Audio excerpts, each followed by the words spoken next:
Mas sobre isso, você trouxe um pouquinho também na leitura do sumário sobre o tripé. Então, falando sobre valorização também, a gente só falou uma vez de valorização de bônus e já olha o tanto de gasto que tem. Porque sublocação de sala, todas essas questões. E como que fica essa questão do tripé? Que a Karen traz um pouco, eu trago no vídeo, inclusive eu lembro que no vídeo eu esqueço, hoje a gente conversando eu esqueço, eu tenho que voltar e lembrar.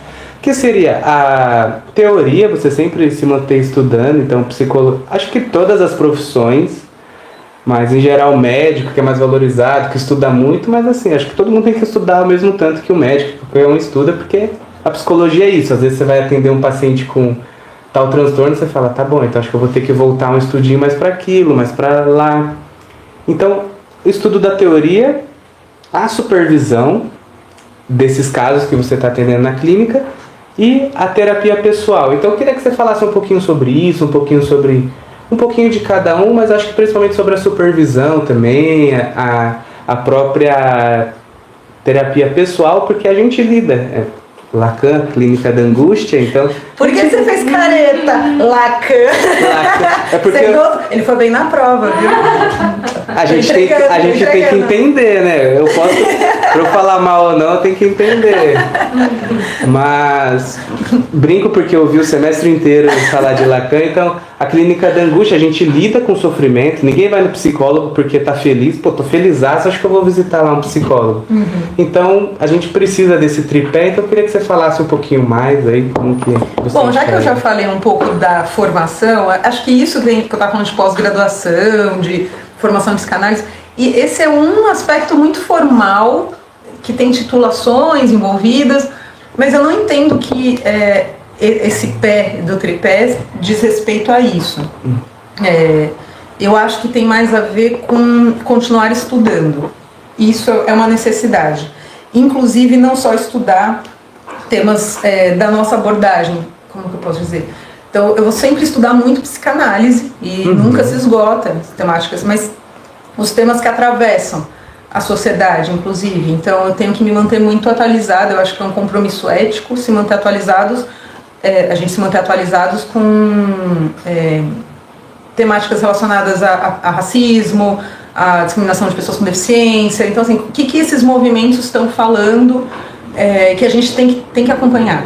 A gente tem que acompanhar, senão a gente está fadado a reproduzir, né, o preconceito. Então, eu acho que isso é um pé do tripé fundamental que vai para além só de uma pós-graduação. Então, eu preciso fazer uma pós-graduação em educação inclusiva, mas eu tenho que estar entendendo um tanto sobre o que a inclusão fala, preconceito. Enfim, eu estou dando só um exemplo, mas eu acho que tem outras temáticas que atravessam. E principalmente, bom, na minha opinião, eu gosto de fazer isso em grupo. Eu acho que sempre que possível poder grupos de estudo, é possível montar grupos de estudo e chamar um psicólogo mais experiente para debater um tema, e esse tipo de autogestão ele é super possível e não é tão custoso. Dá para você se manter nesse tripé muito firme, organizar suas leituras e fazer trocas com pessoas. Eu acho fundamental a troca com pessoas. Tanto que eu nunca quis ficar desinstitucionalizada, eu sempre estive com algum vínculo com alguma instituição, porque eu gosto de estudar com grupos mesmo. Bom, no segundo... Aí acho que nesse pé eu coloquei a questão da pós-graduação, de stricto sensu, lato sensu no meu livro. Né? Um segundo pé desse tripé vou falar da supervisão agora.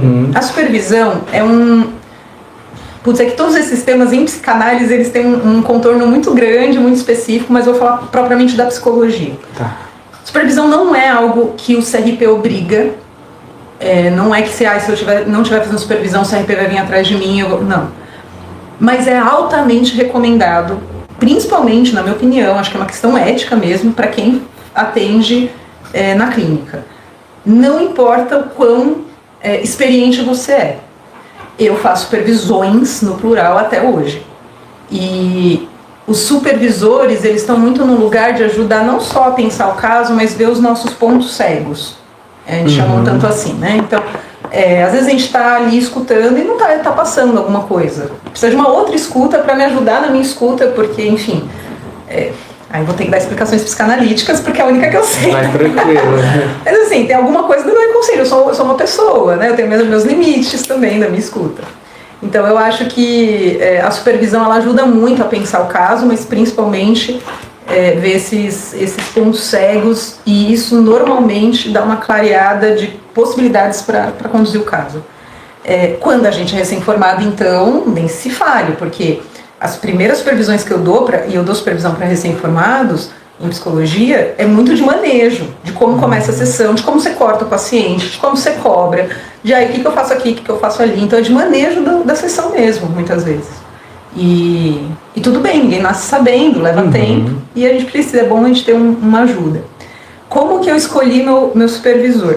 Quando eu falei que eu faço supervisões no plural, eu tenho um supervisor do coração, que eu demorei para chegar até ele, eu já passei por muitas supervisões, mas quando eu decidi, eu pensei, não, eu quero escolher um supervisor do coração. Aí o que eu fiz? Eu peguei um caso que na época era o meu caso mais complicado, assim, que estava com mais dificuldade, e levei o mesmo caso para várias pessoas, vários supervisores diferentes. Isso é uma possibilidade, inclusive, você não precisa fazer sempre com o mesmo supervisor.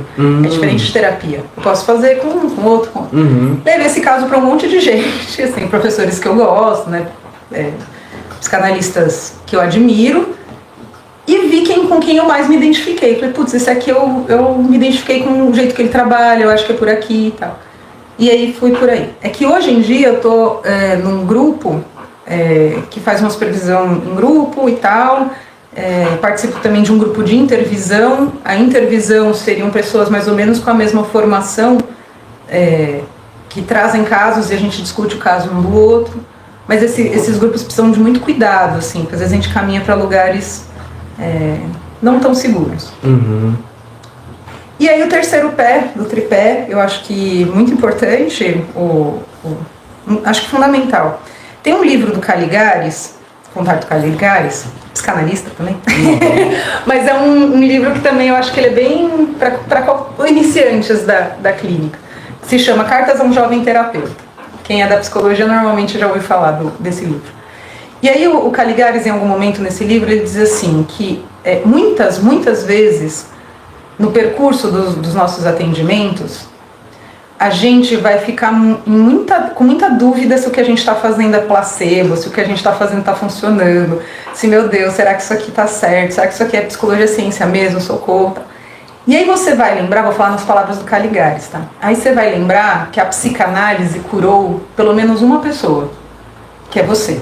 Se você tiver passado pelo seu processo, você vai saber que funciona, porque você foi alvo disso. E aí você continua apostando. Então, porque é uma aposta que a gente faz na nossa teoria, né? Pelo menos é assim que eu vejo a psicanálise, é uma aposta que eu faço. E, bom, para além do óbvio de a gente fazer a nossa terapia pessoal, eu vou chamar de análise, né? Fazer a nossa análise por questões nossas, nas nossas demandas, eu acho que tem um aspecto que a gente aprende muito com os nossos terapeutas, psicólogos, analistas, enfim. A gente aprende de manejo mesmo, como ele faria, o que ele faria na situação. Mas especialmente, para mim, a função é muito parecida com o que o Caligares fala. Me fez acreditar que é isso, né? Que existe, funciona. Sou prova disso, assim.